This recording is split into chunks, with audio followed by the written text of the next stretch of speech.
Naghahanap ka ba ng phone na magandang display, magandang processor, and magandang camera? Itong phone na ito, si K60E ni Redmi, has everything that you're looking for around 16,000 pesos lang para sa kanyang 8 gigs of RAM and 256 gig of storage. I'm sure that you'll be really excited to get your hands on one of these devices. Simulan natin with a quick unboxing. So hi guys, ako si Richmond ng Gadget Sidekick and welcome back to my channel. And yes, you heard it right, 16,000 pesos, 8256, Redmi K60E. Itong phone na ito, nabili ko sa Shopee Masangkay and I'll be posting the link on the description below. Ang ganda ng kanyang box no, black na black and ang laki na nakasulat dito, K60E ng Redmi. And what I have here is a color green na variant and I'm quite excited to open it up. Ayaw buwaba. Huy, buwaba ka na. Yun. SIM ejector tool. Actually, meron akong bago natutunan sa ibang vlogger. Tawag nila dito, SIM popper. I'm not quite sure kung bakit pop to. Anyway, meron siya kasamang user guide, jelly case na color transparent. Ano bang color na transparent? And of course, ang kanyang phone. But before that, here muna natin other things. Type-C cable, and a 67 watts na fast charging brick. Yun lang, and wala nang iba. Buksan muna natin. Ito na, ang Redmi K60E.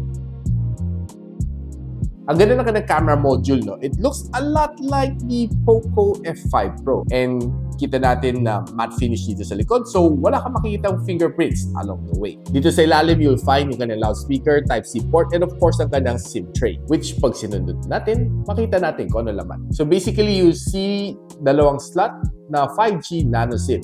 Wala sa expansion. On this side, it's pretty clean. Sa ibabaw, nandiyan ang kanyang IR blaster, noise cancelling mic, and of course, ang kanyang stereo speaker. And on the other side, ang kanyang volume rocker, and of course, ang kanyang power button / fingerprint scanner. And ito ang kanyang punch hole camera. And makita mo ang kanyang bezel is not so thin and not so thick. Katamtaman lang. One thing's for sure, swiping left and right is very fast thanks to its 120Hz of screen refresh rate. And first thing na tatanungin sa akin kung paano installin ang Google Play Store dito, there's two methods. Pwede kayo pumunta dito sa Get App, type yung Google Play Store, i-update nyo lang and lalabas ang Google Play Store. Or pwede kayo pumunta dito sa browser, punta lang kayo sa google.com and type nyo Google Play Store, APK download, i-download sa APK Pure, and you're good to go. Makita nyo, you have a working Google Play Store. Now, one good thing naman sa China ROM is maganda ang kanyang update. It's always the first one to get the update. And another thing is wala kang makikitang ads sa China ROM, which for me is more advantageous as compared sa mga global variant na makita mo talaga magpa-pop out full screen ang ads, which is sometimes nakaka-irritate. Now, ito phone na ito is running the latest na MIUI 14 ni Xiaomi and it's a very heavily customized na Android experience which gives you medyo mala Apple feel na experience. So this one also comes together with Android version 13. Now, itong phone na ito comes together with a MediaTek Dimensity na 8200, which means it's a powerful enough chip like to give you that good gaming experience. And ito ang score na nakuha na dito sa Antutu benchmark, which is quite high. And if you break it down, this is what you'll get. Very impressive din ang score na nakuha na dito sa stress test dito sa Wildlife Extreme. And even dito sa Geekbench, ang ganda ng score na dito sa CPU and sa GPU. And nag-throttling test tayo for roughly 4 times on different intervals. Makita natin all green. And it throttled to 89% na kanyang maximum performance. Now, honestly, ang mga phone at this price point, normally it comes together with a Corning Gorilla Glass 5. But dito sa K60E ni Redmi, it comes together with a Corning Gorilla Glass Victus, which normally makita mo sa mga flagship phones ni Xiaomi. And of course, OLED display na siya with a 6.67-inch na display, 120Hz of screen refresh rate, and 1,200 nits ang kanyang maximum brightness. Now, if you're watching videos dito, I would say na mag-e-enjoy ka talaga kasi ang ganda ng kanyang display, especially when you're watching mga shorts, mga reels dito, ang smooth sa mata, lalo when you're swiping. Hindi mo mapapansin na parang sumasabit na bibitin as long as you have a very nice internet connection. Now, if you watch mga videos naman dito sa YouTube, sa Netflix, it's really much very enjoyable. And ito phone na ito nakakuha siya ng level 1 na security level dito sa DR info. So meaning, this one you can watch yung mga HD sa Netflix and your other online na streaming app, which gives you better view experience dito. Of course, syempre, mas enjoy ka dahil maganda ang kanyang display. Kahit sa YouTube ka palang manood ng mga 1440p, I'm pretty sure na mag-enjoy ka dito dahil ang ganda ng kanyang display, the black is blacker, and of course, the colors are quite punchy. You'll enjoy it together with the whole family. So guys, since itong phone na ito has dual speaker, gusto lang natin i-try kung gaano kalakas nga ba ang kanyang speaker. So, pakinggan natin itong quick clip na ito. We'll see kung gaano siya kalakas.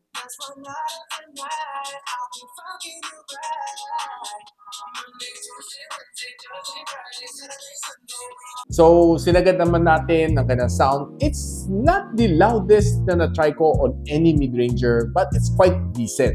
Siguro, you'll be needing your headphones if you want it more immersive, or probably put on your favorite TWS, the Bluetooth. Now, the phone na ito has quite a respectable size na battery. 5,500 mAh and not bad, no? Kasi industry standards around mga 5,000. Ito, binump up niya to 5,500. Ang kanyang battery is okay. Makunat naman siya. Kaya naman na magtagal sa akin na 2 days without charging as long as you're using it normally. And if I put it to the battery stress test, itong phone na ito was able to gather me a 14 hours and 17 minutes na screen on time. So this one, nirate natin to under 50% brightness and 60 Hz of screen refresh rate. So kung sinagad mo siya laging 120, expect lesser ng siguro mga 1 to 2 hours dito sa stress test. Now, one of the best things to do dito sa phone na ito is to play games. And alam naman natin si Dimensity 8200 is definitely a performer as we've seen in the past. Nilaro ko ang Call of Duty Mobile, nilaro ko rin ang Farlight 84, and si Tower of Fantasy. So all of these games, nilagyan natin sa all high settings. Call of Duty Mobile, okay na okay dahil sa kanyang touch sampling rate na 480 Hz. Itong game na ito is very responsive. I was able to play this for around mga 30 minutes ng VR matches. Walang problema, no lags whatsoever, and it's really a breeze. Now, if you're moving forward naman sa Farlight 84, okay din tong game na ito. I can say na smooth siya, even I put it to the all high settings. Itong game na ito was really exciting and I had a lot of fun playing this game for around mga 1 hour so. And yung pinaka-maximum na init na na-achieve ko dito is around mga 40 to 41 degrees Celsius at the most. And nung nilaro ko si Tower Fantasy dito sa phone na ito, for the first 15 minutes, okay. But as I proceed along, siguro hitting the 30th minute mark, may mapapansin ka konting frame drop if you set this one to the highest graphical settings na kaya. This is almost similar to Genshin Impact dahil medyo mas graphical intense tong game na ito. So, expect mo na siguro medyo mahirapan ng konting-kunti lang naman ito si Dimensity 8200, which I believe that it won't really matter that much kasi very minimal lang mga frame drops na napapansin ko dito sa game na ito. So, expect sa Genshin Impact might also behave the same dito like the Tower of Fantasy. It's good, it's playable. Probably you might let the few frame drops slide away.